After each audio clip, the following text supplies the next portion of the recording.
Naam, karibu Soka Matrix TV kwa habari na matukio mbalimbali kimichezo ya hapa Tanzania pamoja na nje ya Tanzania.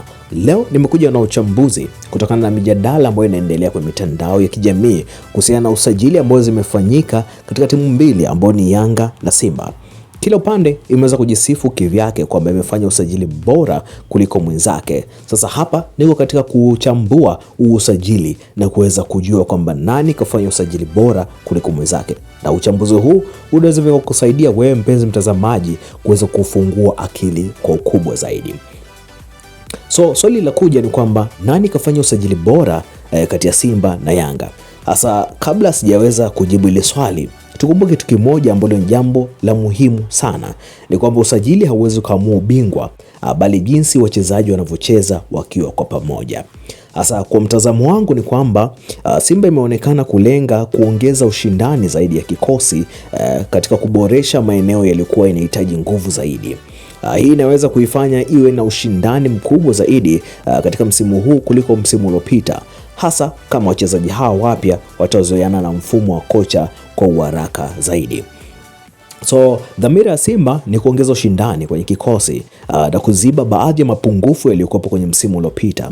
Hasa kama wachezaji hawa wapya wataendana haraka na mfumo wa kocha, Simba inaweza kuwa na msimu wenye nguvu zaidi kuliko msimu uliopita.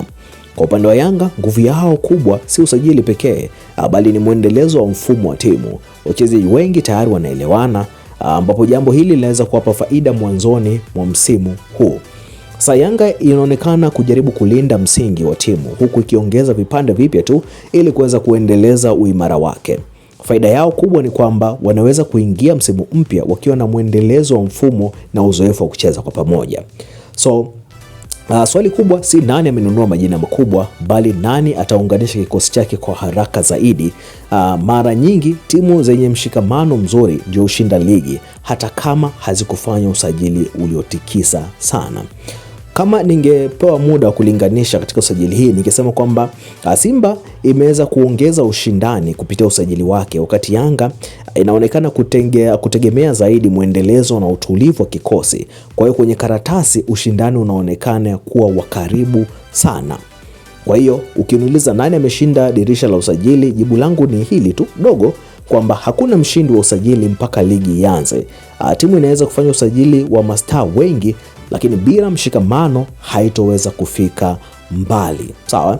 Kwa hiyo maoni yangu ya mwisho ni kwamba dirisha la usajili linaweza kumpa timu alama nzuri sana, lakini ubingwa utaamuliwa uwanjani. Hapo ndipo tutajua nani alifanya usajili wa thamani kuliko mwenzake.